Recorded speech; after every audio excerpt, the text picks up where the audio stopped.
welcome to Two Steps Ahead Podcast.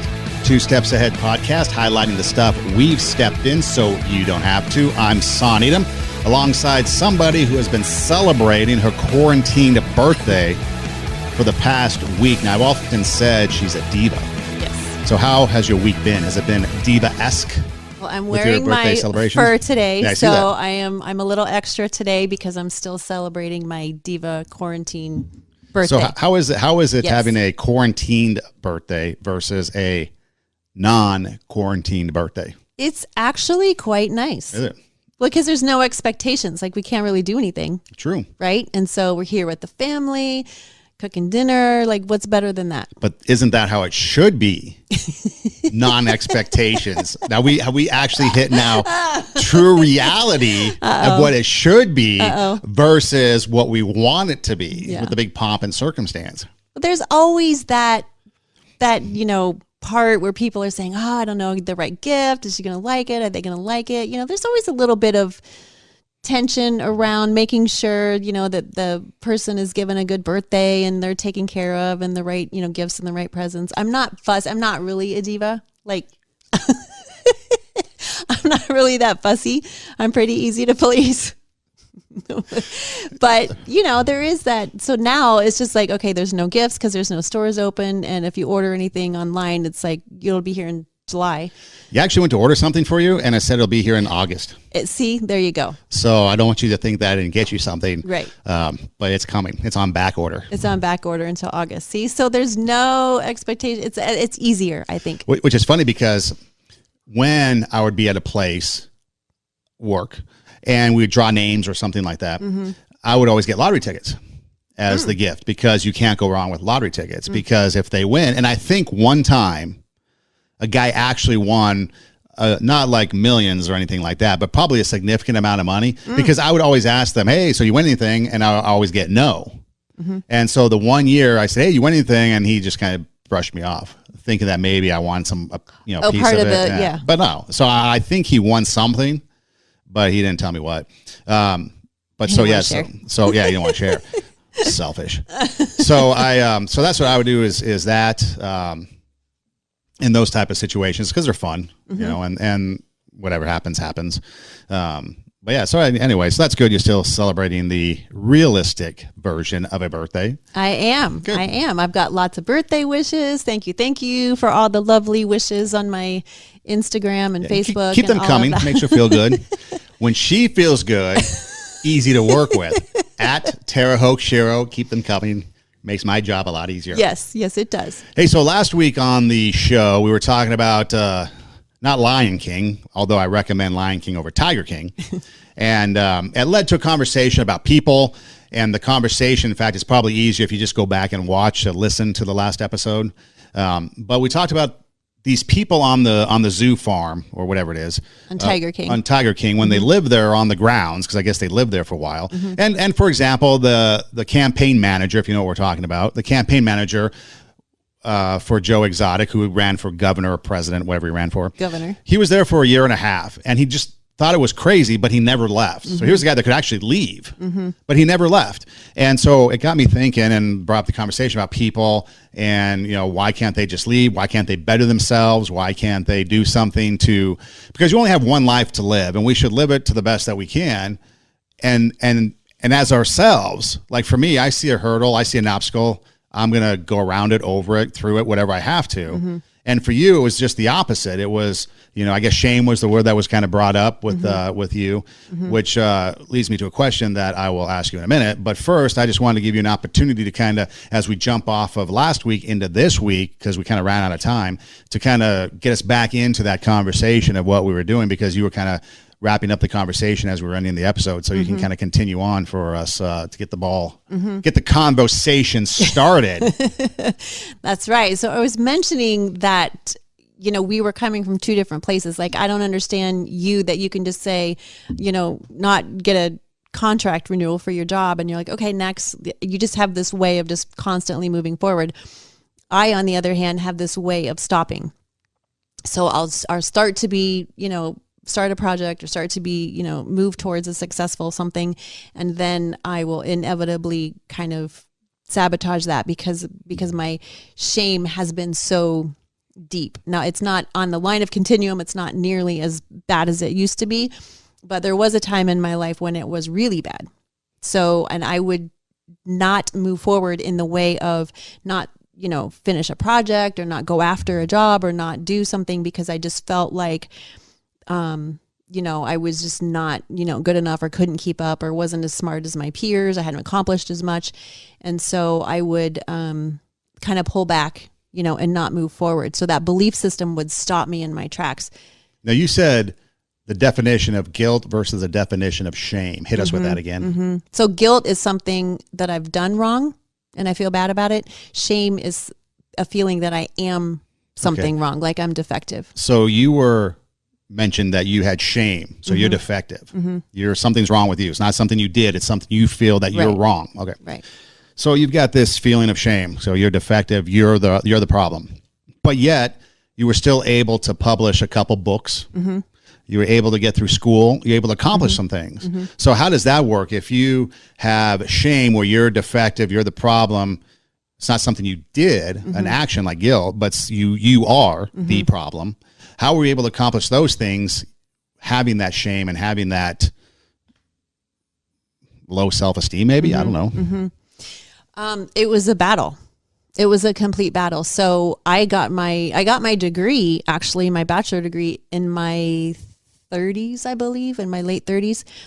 It took me all of that time. There were some other things, going on in life that it just wasn't the right season, but it also took me that long to come around to the fact that I could actually survive in a university. I never thought that I could pull that off. So, and then once I got there, I was amazed. Number one, I was amazed that I was accepted. I came from community college, so it was an easy transfer. So then I was amazed that I was even there. And then I was getting A's and B's. In high school, I was getting B's and C's and D's. So I was amazed that I was like, wow, I'm not, I can actually study and I am, smart enough to pull this off.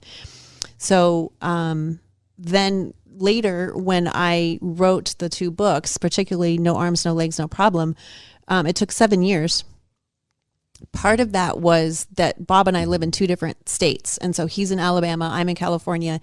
So the logistics were not easy. So we were passing things back and forth through the mail to get it written. And then he had delays on his side. There were legitimate life things that got in the way. I think he had a death in the family or somebody close to him during one of the seasons.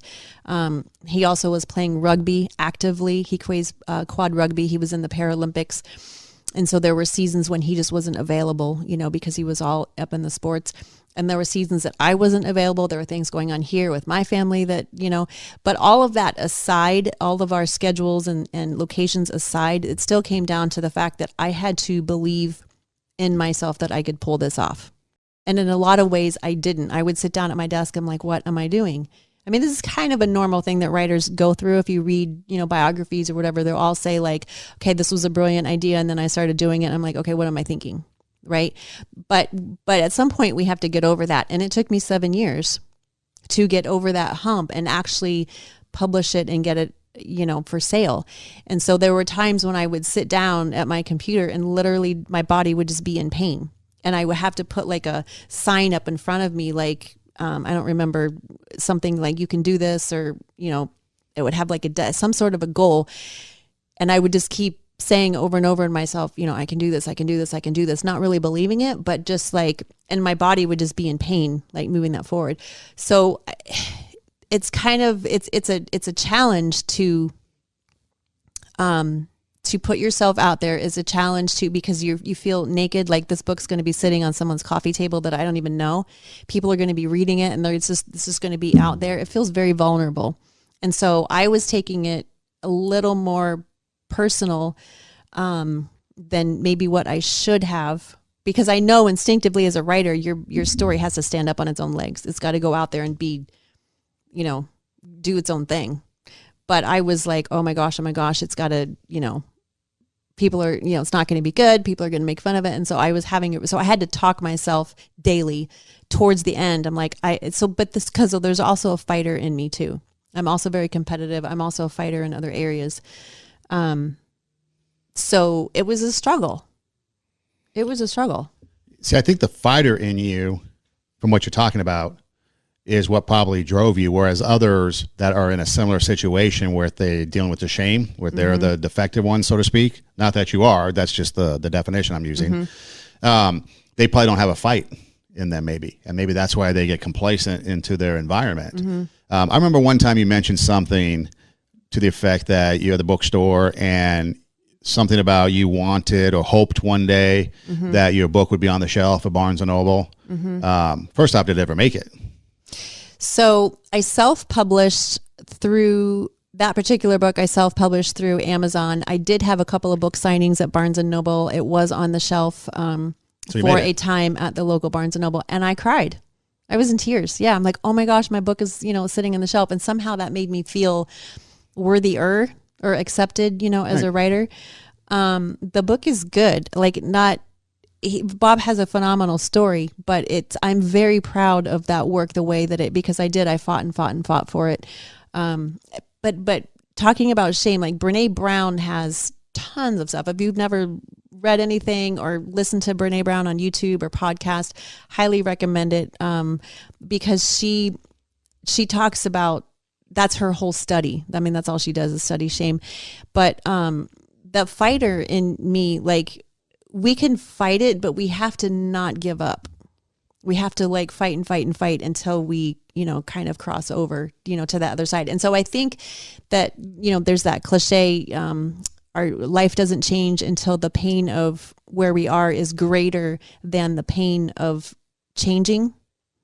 So the pain of where I was, of not being accomplished, got so severe that I just kept okay, I just got to do this. I just got to do it. I just got to do it. And there was, and so the fighter. And so, yeah, I was a fighter, and I just got it in my head. I am going to make this happen. I am going to publish this book. I'm going to, put all the voices aside saying I can't do it.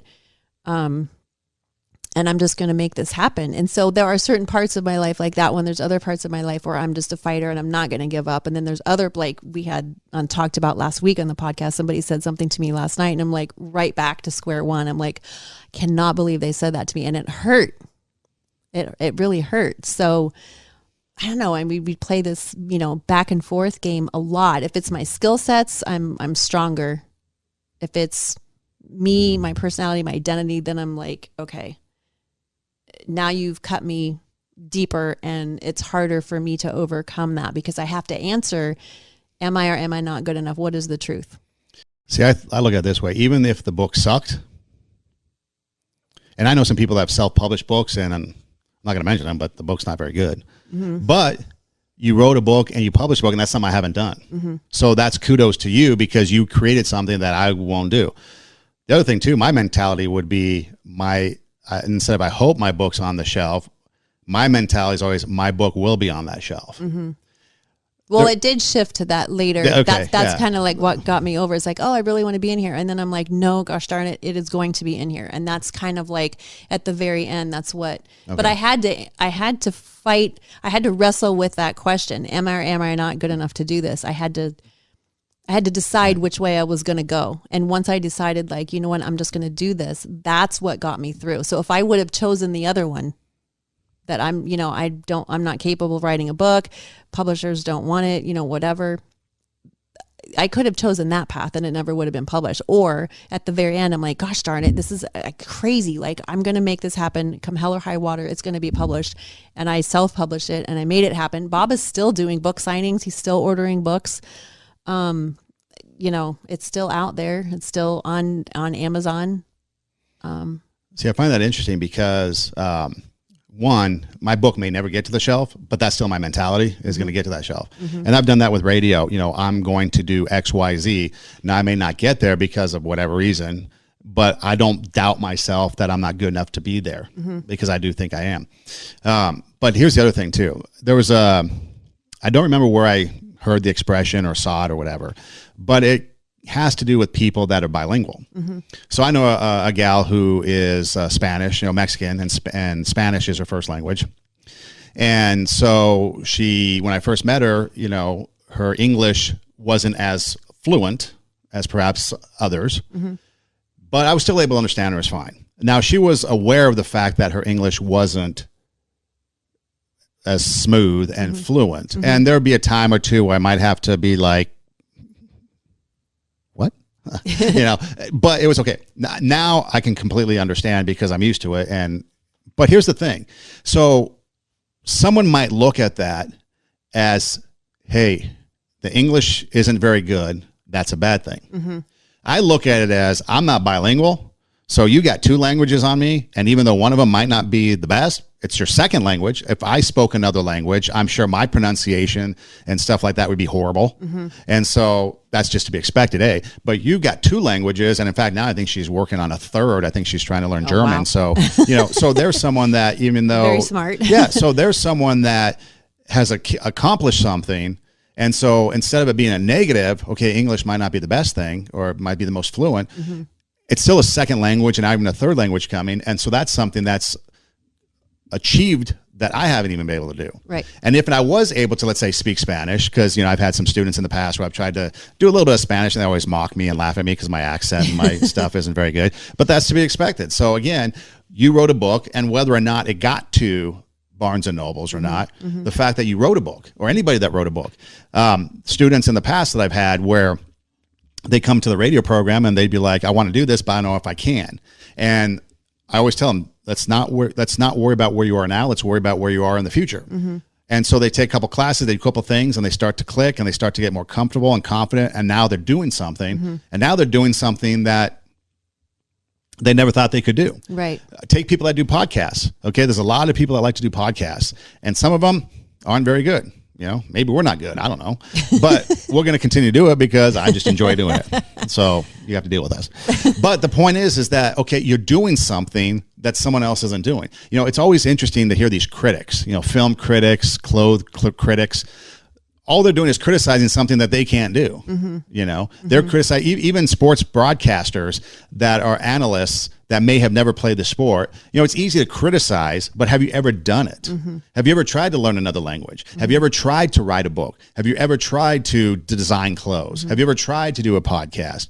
Okay, it might not be your passion. It might not be what you want to do, but are you going to be quick to criticize something that you can't do? Yeah, or you that's don't want what to do? Brene Brown talks about being in the arena. She said she has no interest in the critics who are not in the arena getting beat up and doing their passion, whatever their craft is. If you're not out there exposing yourself and being vulnerable, then you're right. That voice isn't valid.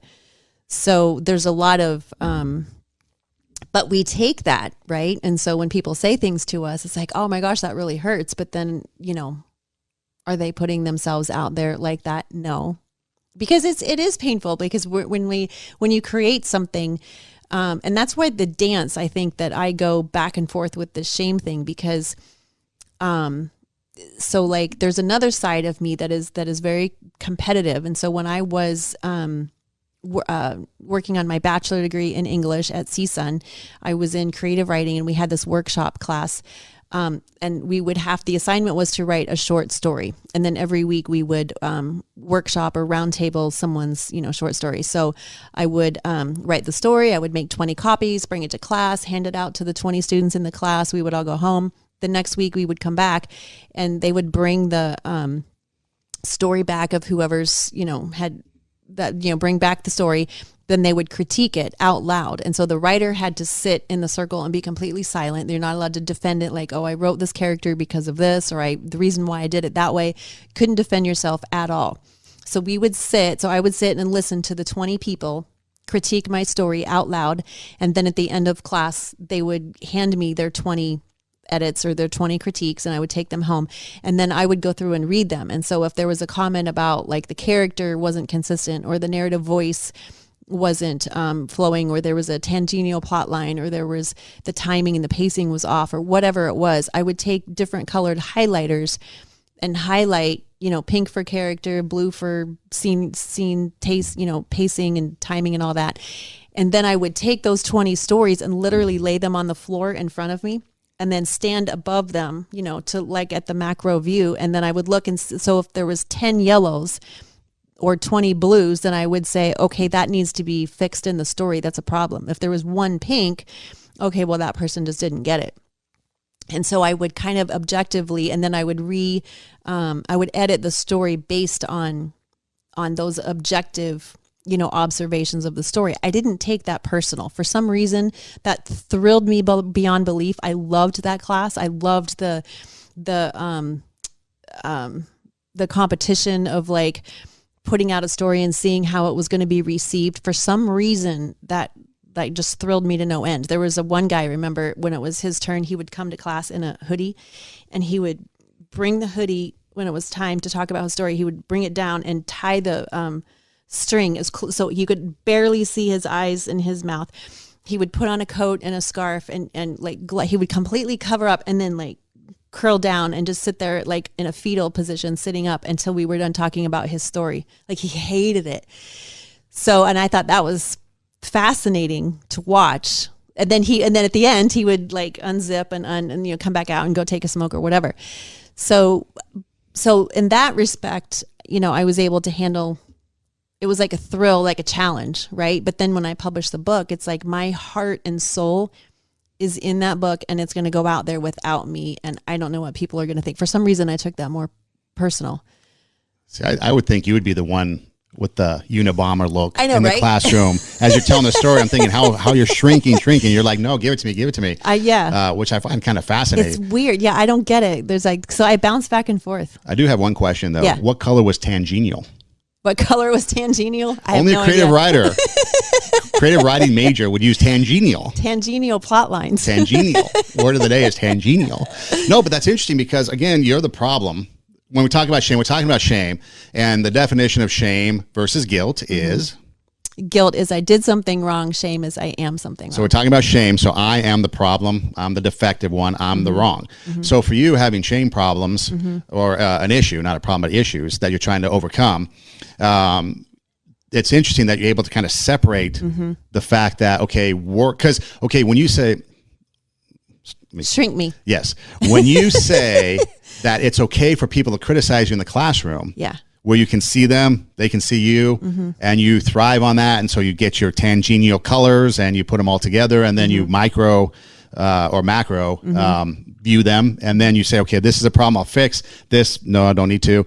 But then when the book gets out there to nobody and you'll never have any contact with them, why would that bother you? Because you have no idea that what they're going to think. They might be good, it might be bad, but who cares? Whereas the people that are in front of you. Yeah, I have an answer for that. I haven't thought about that before. That's an excellent question. Here's the answer, I think, because in the classroom, safety was created. Yeah. And there were rules, like what people could say and what they couldn't say. They were not allowed to say, I like this, I hate this. They had to give evidence of, okay, the character is a 10-year-old and they're using words that a 10-year-old wouldn't know. So that's a conflict in that character's personality. That's and so, or like a tangential plot line, like, okay, your plot line is A, but then now you're bringing up B, C, and D, and so now I don't know what the story is about. So you could give those types of critiques, but not like, oh, I hate this, or the writer obviously didn't know what they were doing. They couldn't say those types of things. It was all about the work and only about the work. And so in that safe environment, it was like, yeah, let's go. Let's just do it. And I can do this. I can figure this out. You take away that safety. You take away the way that, now people don't have rules that they're abiding by. They're just going to judge you based on their own life. And that is scary because you don't know what they're going to do with your work. But the point is they bought the book. They did. And we have 51 or 52-ish 52 5-star reviews. Yeah. And so see, that would be on Amazon. Okay, how many negative or 1 star, 2 stars? 0. 3 stars? 0. 4? 0. All 5. All 5. So there you go. So 50, and yeah. Again, most of the time, people that are going to respond, well, usually they're going to be negative because usually the squeaky wheel gets the grease, right. And the complainers are the ones that are going to be the ones. Most of the time, you're going to get not hate mail, but hey, your show sucks versus I really like your show. Now I do. I will say on Goodreads. Sorry, I have to be be clear. I will say on Goodreads, I did get 1 3-star review. But still, you're getting of the people, because a majority of the people won't respond. They just won't care. They don't take the time. Right. You know, hey, you want to fill out a survey? No, I don't want to fill out a survey. But I always say that at the end of a conversation, hey, would you mind filling? Oh, sure, of course. And then I hang up. Right. Nobody wants to do a survey. But the people that do are taking the time to review you. Yeah. And they're giving you a positive review. That's got to be a little simple, non-scientific probably, but a simple model, so to speak, about how successful, how well received the book is doing, because you're not getting any real negative reviews. And I've seen people slam products, you know, and that's what happens. You get something, a product, and it's horrible. You need to vent and you need to slam something. So you're going to Yelp, you're going to reviews. That's your revenge, is by slamming them, because you're going to take it out of them, because that's your only course, your recourse is to give them a negative rating. And nobody's really doing that. So that must mean that the book is being well received by people that you're never going to hear from. And so why even care? And even the lady that gave the 3-star review, she said, too expensive. She said, no, the review said the writing is not that great, but she couldn't put it down. And I'm like, okay, how does that work? If you can't put it down and you're fascinated by the story, but the writing isn't that great, like well, that gets us back to Tiger King. It's a horrible show, but you can't stop watching. It's a train wreck that you cannot look away from. So maybe that's it. Maybe a book was a train wreck in her mind, but she couldn't stop putting it down. Maybe. You know? No, but see, that's what's kind of fascinating, that you're able to separate kind of a professional critique and criticism, and there's no shame, versus a personal kind of attack, so to speak, and there's shame, but you're able to separate it. And I don't think a lot of people really can't do that. I don't think people have a hard time separating that, because they take their shame into wherever it is they're going. Yeah. And we've even said that. I say that all the time. Wherever you go, there you are. Like we're the same person in every circumstance. So, you know, I don't know. I would have to, I haven't thought about that class in a while. I'd have to go back and think about it some more to see if there were some signs in me that probably, you know, I was, at that time I had not written the book. And so there was probably a part in me that says, oh yeah, this is fine, but I could probably never write a book or something. You know, I don't know. I'd have to go back and look at that.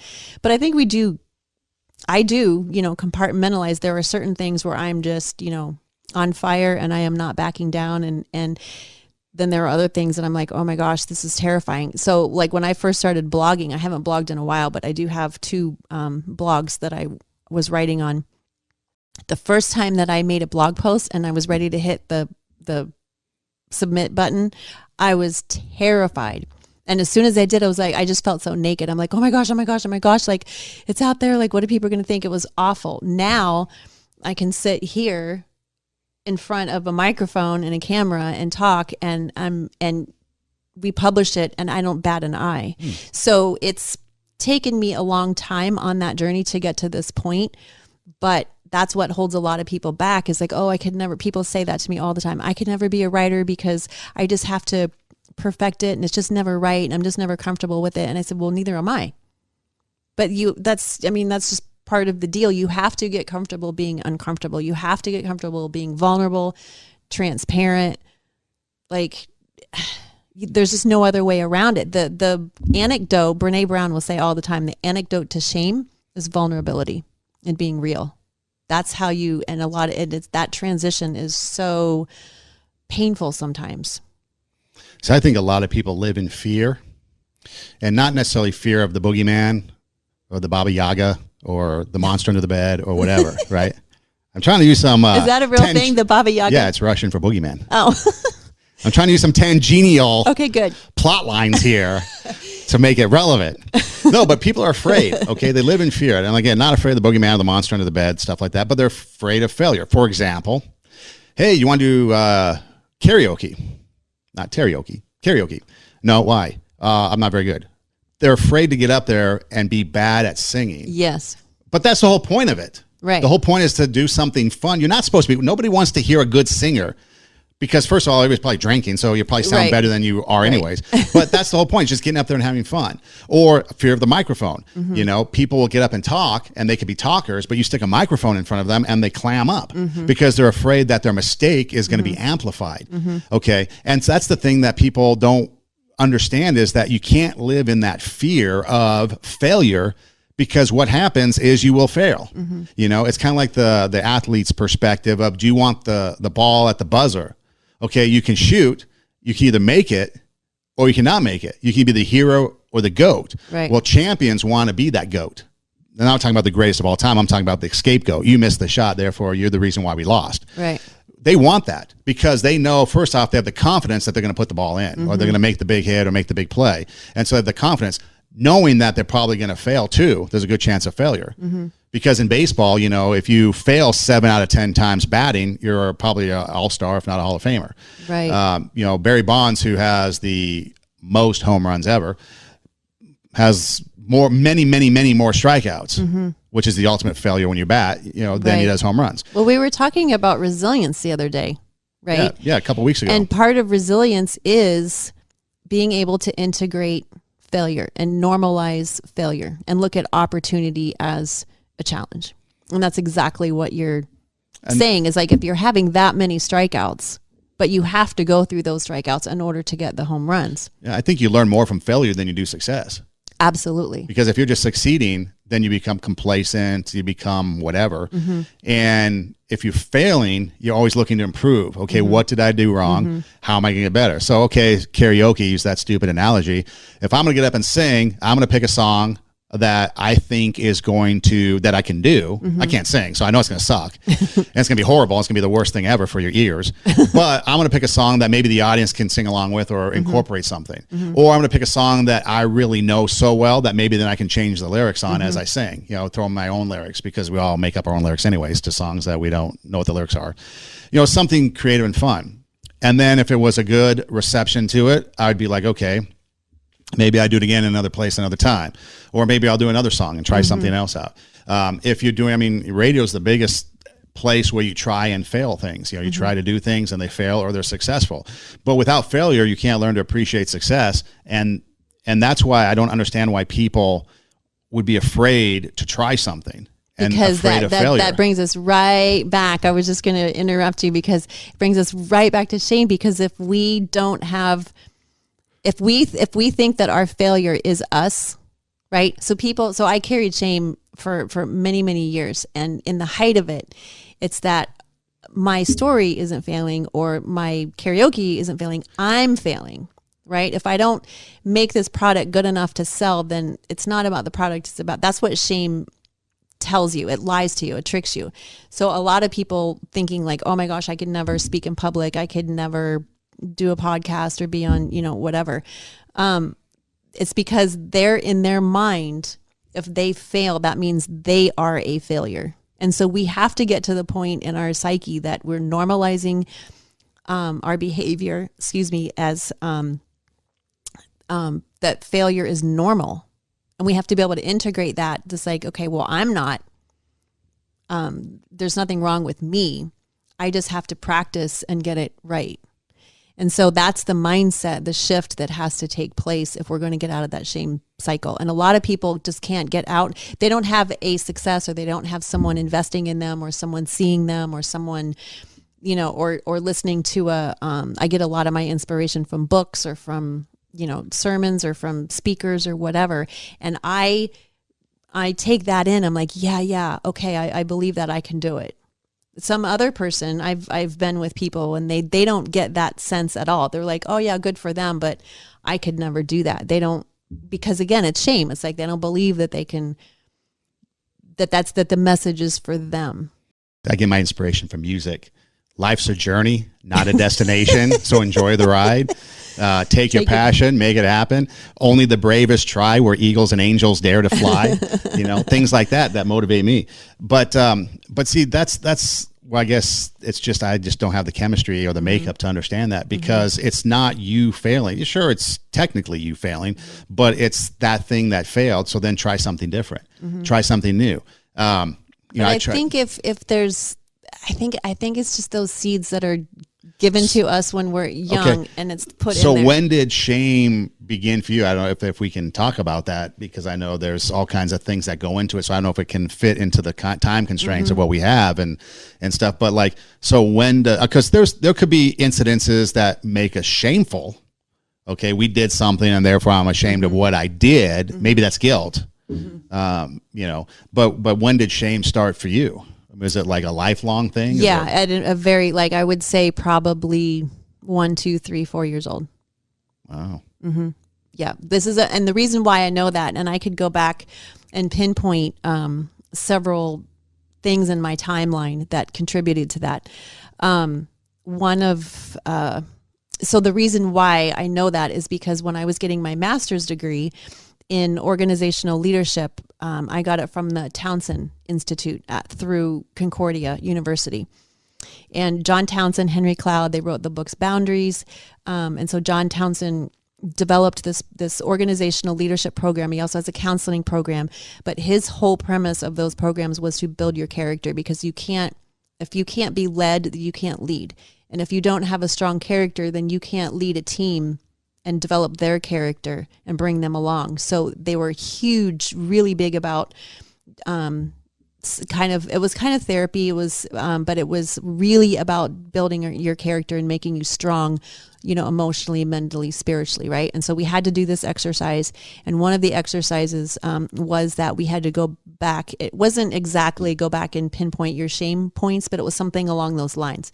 Because the whole premise of therapy and healing is that you have to go back to that trauma point and get back into that go back into that pain and feel it, and then have someone with you that can give you a different reaction. So I was never abused, but say for example, if I was abused, then that means that I would have to go back to that point of abuse. And then if you're a safe person, I would express to you, like, that wasn't fair. Why are you hitting me? Why are you doing that? And instead of the voice that comes into my head from that original perpetrator, you're bad. Now your job would be to, like, you're good and you don't deserve that. And you didn't mean to, you know, whatever it was, you would give me the opposite message. And what that does is, the neuroscience says that what that does is rewire your brain, and it rewires your pathway. And so it's called a mismatching experience. And so we did a lot of those types of exercises in class where we would give each other mismatching experiences. And then, so if we had a shame, any type of, you know, point where that came from, we would go back and role play it. And then you would sit in as, you know, the father, the brother, the, you know, whatever, and give an opposite message. And so then I would feel that message that I should have gotten originally of love and respect. Now it's kind of like, I don't know, it does something to your brain, the neuroscience. We studied about that. And it rewires it so that when something happens again, now my brain doesn't automatically go back to that point. It goes a different direction, and I'm able to say, okay, this is wrong. I'm going to go walk away from you, right? Once we rewire the brain, then we change our behavior because of it. But if we don't rewire the brain, then we get stuck in that cycle. So we did this whole, like, project to figure out, like, where our trauma points were. And I had several trauma points when I was growing up and when I was little that put this idea into my head that I, you know, I'm trying to be, because we didn't say, like, oh, we're going to talk about this, so now I'm preparing right in front of you. That's annoying, so I apologize. So let me give you this example. So I've said before that my parents are lovely people. I have no issues with them, but they also came from shame backgrounds. My dad has a history in his family there was a lot of things that happened. My mom came from a history that a lot of negative things were said. And so that legacy just kind of comes down, right? So when I was learning how to eat, my mom would hold my hands, pin my hands down with her hand. She wasn't mean to me, but would hold my hands down and feed me so that I wouldn't make a mess, because she didn't want a mess everywhere. So that, in addition to the 12 or 20 other things that I could go through and list, one of the things that I got from that was that I'm not allowed to make a mess. So you would cry over spilt milk, literally. So yeah, so that kind of, because children, we don't interpret. Now, she wasn't mean. She just didn't want to mess all over the floor. I get it. And she was horrified when I gave my kids spaghetti and there was spaghetti all over the windows and the walls and the floor. And she's like, "Oh my gosh, what are you doing?" And I'm like, "They're learning how to eat." And they, my son would literally be covered in sauce, right? It was the greatest thing ever. But she didn't want that. She didn't want to mess. And she would hold my hands down and then feed me. So what I interpreted that was, don't reach out and get what you need. Like, food is sustenance and I need to take care of myself, right? I'm going to do it for you. I'm going to take care of this for you. I don't want you to make a mess. I'm embarrassed if you make a mess. So what is that? So that message at 1, 2, 3 years old, I can't make a mess. I'm not allowed to make a mess. So sit here and wait until I'm told what to do, and don't reach out for what you need. Don't reach out for what's going to, sustain you. Now, does she mean to give me those? No, she's not a bad person. I love my mom. She didn't know. She learned, from her mom or whatever. We don't understand. But as a kid, that's the way I interpreted it. Now, I didn't know that until I was going through my master's degree, and I started putting, like, I literally had I had pages of stuff, and I'm like, oh my gosh. And then I saw this pattern, and now I can say, the pattern that I took, all these things, different things. There was things when I was in the hospital and all kinds of things that just happened. But all of that transpired into, I don't have a voice. I'm not good enough to take care of this on my own. I have to wait and be told what to do so that I don't make a mess. So now, how painful do you think it was later when I started writing a book?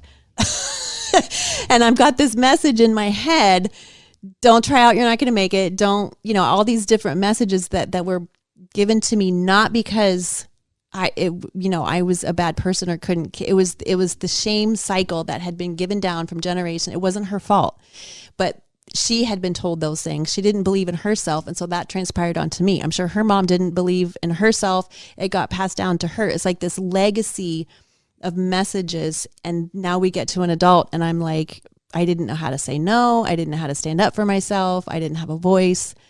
So yeah, I was a mess. So it's the nurtured influence in you that caused this. Right. And then the nature part of me is the fighter. Right. Right. And so it's a battle. Kind of reminds me of a story. I don't know if it pertains, but I like the story. So it's Thanksgiving. There's grandma, mom, and daughter. Daughter is a young daughter, maybe 4, 5, 6, doesn't matter. She's in the kitchen and she's watching her mother prepare the turkey. Mm-hmm. So after preparing the turkey, the mom slices the turkey in half, sticks both halves in the oven, cooks the turkey. The daughter asks the mom, "Hey mom, why do you cut the turkey in half before you put it in the oven?" And the mom says, "Well, you have to go ask your grandmother." So the daughter goes ask grandma, why does mom cut the turkey in half before she puts it in the oven? Grandma says, "I don't know why your mother does it, but we had to do it because the oven wasn't big enough to fit a full turkey." Yeah. So she cut in half and cooked half a turkey at a time because the oven was only big enough to cook half a turkey. So the mom learns that in order to cook a Thanksgiving turkey, you have to cut it in half, even though nowadays the oven's big enough to stick it in. And so I always kind of find that story humorous because that's what we do. Yeah. We don't look and see. I think I've become a little different from the standpoint that, I might have growing up been one to just kind of follow along because, as a kid, that's what you're taught to do, obey, respect authority. You don't know any better, and they're your parents, so why wouldn't you believe them? But I got to the point where I'm able to question things. A couple of weeks ago, we were having an off-camera conversation about wearing masks and stuff, and I mentioned, it's logic, reason, plus it's questioning things. And I'm not, this rebellious person, I don't think. Yes. But that's the thing. It's like I would look at that and be like, hey, why am I cutting this turkey in two when it fits in the oven? Yeah. Why am I doing something when I don't have to? Or why am I not doing something when this is better? And I think that's why throughout my career in radio and things like that, I might have been at odds with management and people in authority because the way I see things and the way they do things is illogical. Doesn't make sense. Why would I do that when this is so much easier? Right. Why would I want to do it that way when that way makes no sense whatsoever, but yet that boss guy or lady doesn't have the wherewithal to see that their thinking is flawed? And I'm not opinionating. I'm being real, that Right. your opinion and the way you want to do things is flawed. Right. Why would I want to do that? Why do I want to do 4, 5, 6 steps when I can do something in 2? Mm-hmm. Just because you don't have the ability to see it that way, why should I do that? Mm-hmm. And so that's kind of for me. It's like I have the ability to look at something, and so if I'm seeing a turkey cut in half going in the oven, I would question that. Why are we doing that? If there's someone that says to me, kind of like your macro view, okay, something isn't working, let's macro view it, like the tangential inking, I should highlighting. have said that word a long time ago. That's going to be a mainstay moving forward. And so I'm going to ask you a definition pretty soon. I don't even know what it means. I just like the word tangential. Kind of reminds me of Tangiers, which was the hotel and the casino. Yeah. One of those casino movies of Robert De Niro. Yeah. Anyway, so I think I have the ability to kind of process things maybe a little different. So someone says this isn't working, this isn't very good, you're no good. Okay, well, what's the value of their feedback? Is it worthy feedback, or is it just somebody who is jealous of what I'm doing, wishes they were doing something, making a comment about a podcast, whether it's good or bad? Is it really good or is it really bad? You kind of weigh some of these things. And so that's why sometimes for me, I've gotten to the point where we walk a mile in somebody else's shoes. Okay, we might not be able to do that to fully understand them. Again, not really fully understanding the shame aspect of it. But here's what Someday I'll give you the laundry list. well, here's what I learned. It doesn't matter who you're with, because it sounds like a lot of outside influence from you Yes. becomes the root problem or totally, solution. yeah, Okay. yeah. So for us then, and I'm going to ask you. Because I'm very curious, very inquisitive. I'm a fighter. But you're right, that outside influence put upon me. Okay.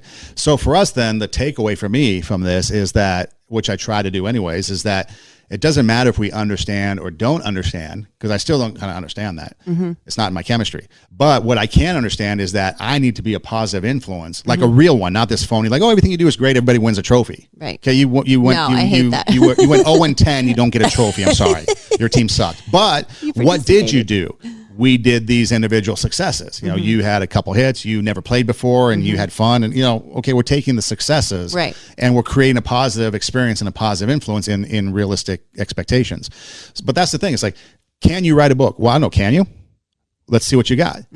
Can you do a podcast? I don't know. Let's see what you got. Let's try it. Let's go after it, because it's better to have failed than to not have tried, because you're always going to have the what if I did, then what would have happened, right, versus the, okay, I tried and didn't make it. Or maybe you tried it and it worked.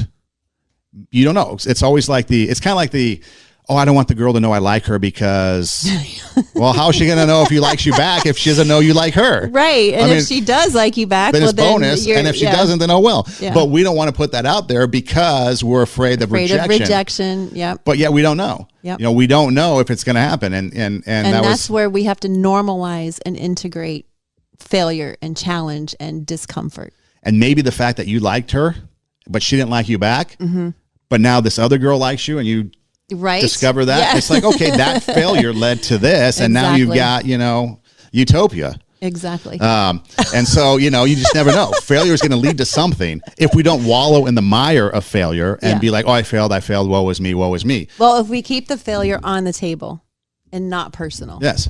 Then you can learn from it. Then we can learn from it, and then we can move forward from it. And that's where resilience comes in, is that we personally are not a failure. It means that we were brave enough to try something and put it out there. It didn't work.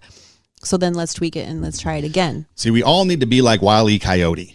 We'll never get that Roadrunner, but we're always going to try. We're always going to try. Now, you may get the Roadrunner someday, but he's always going back to the drawing board, and he's always trying. Okay, this failed, what's next? This failed, we all know he's never going to get the Roadrunner. You just dated your audience, by the way. Yes, I know, but that's okay. They're like, but in the real world, there's an opportunity going back to the drawing board. Yeah. Engineers, I don't really understand the mind of an engineer because they're so stoic and they're so, very, analytical, and they're very like A, B, C, D. I'm like, where's how come G can't go before B? No, it has to be A, B. But they're not fearful of failure because they just go, they take and learn from that. I mean, you've got JPL, NASA, you've got, this massive, let's go to space. Okay, we failed, but that's not going to deter us. And look what we've accomplished. They're not afraid of failure. They go back to the drawing board. They take what they learned that was the success and the failure, and they combine it to get something better. Right. And that's what we got to do. So no matter who we are or who we're around or who we're with, we just need to take and be that positive influence with realism. You can do this. Try it. Your English might not be the best, but hey, you're bilingual. I'm not. Hey, you wrote a book. I've never written a book. So maybe you have 5, maybe you have 52 1 stars, but you have a book on Amazon. I don't. Go back and try something different. Be that positive influence, because like you said, with that, instead of the negative, with the rethinking, the neuroscience thing that you were talking about, that mumbo jumbo, let's be that positive influence that starts to rewire the brain in people with real expectations. Yeah. And so I'd ask you this, okay, from your perspective, again, shame is you're the defect, you're the problem, you're the reason why something went wrong, versus guilt. There was, you're guilty of something. So what would you give as far as advice to people that are in similar situation with you to help them overcome their shame and to help them not take everything and personalize it and be like, hey, it's just, you tried something, or you should try something, and not let yourself get in the way? I would say that you have to find safe people, because there probably are people in your circle that are enforcing those negative messages that you have and that negative self-talk. And so we believe that we deserve, certain treatment. We believe that we don't deserve anything better in life. And that's not true. But what happens is that we surround ourselves with people who reinforce what we think about ourselves. And then it's kind of like a success in a weird way. Because it's like, it's like a self-fulfilling prophecy, like we talked about before. It's like, I'm not good enough to do this. And then there's people around me saying, you're not good enough to do this. Like, see, I told you, like I was right. And then we feel good about being right about being wrong. So we need to get around safe people. We need to be brave enough to hear the other side, of the story. We need to be brave enough to get outside information that gives us the opposite information, that we are worthy, that we are loved, that we are valuable, and we have a voice, and we have, something to offer to the world. We have to force ourselves to get into a group or get into a friendship or something, a class that will give us those opposite messages. And then it takes a long time, because there was a couple that invested in me and would tell me all the time that, I was smart and that they loved me, and all of it would just kaping, it would like come and just kaping right off my chest. Right. It never absorbed and never sunk in. So it's not something that happens overnight, but it is a process. But the more, maybe you need a counselor, but the more safe people that you get around that will give you the grace and the forgiveness and to allow you to, this one couple that I'm thinking of, Doug and Kathy, they loved me through my faults. And I knew that they knew what my faults were.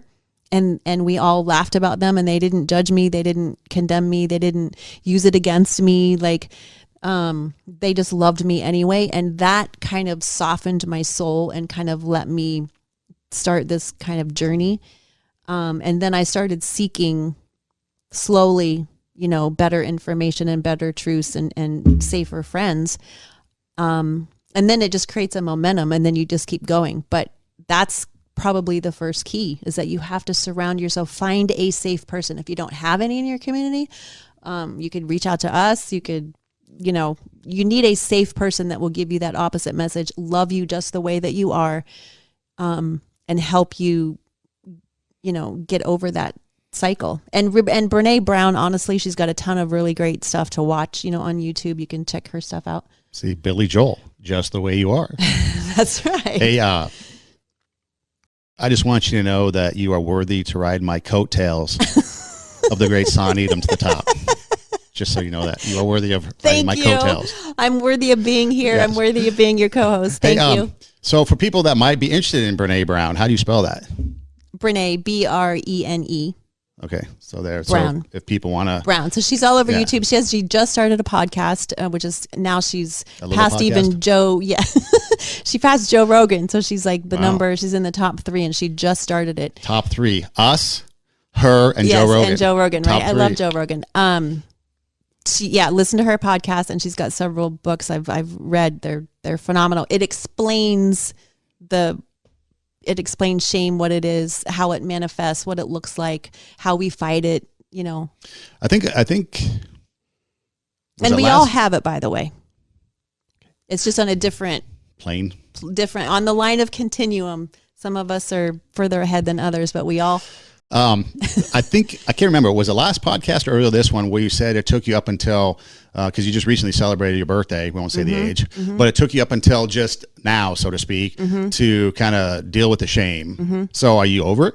Or do you still have it? No, I still have it. And I think that we all have it in some form of another until we get to the other side. And I don't mind telling you, I'm 53. So I'm not ashamed of my age.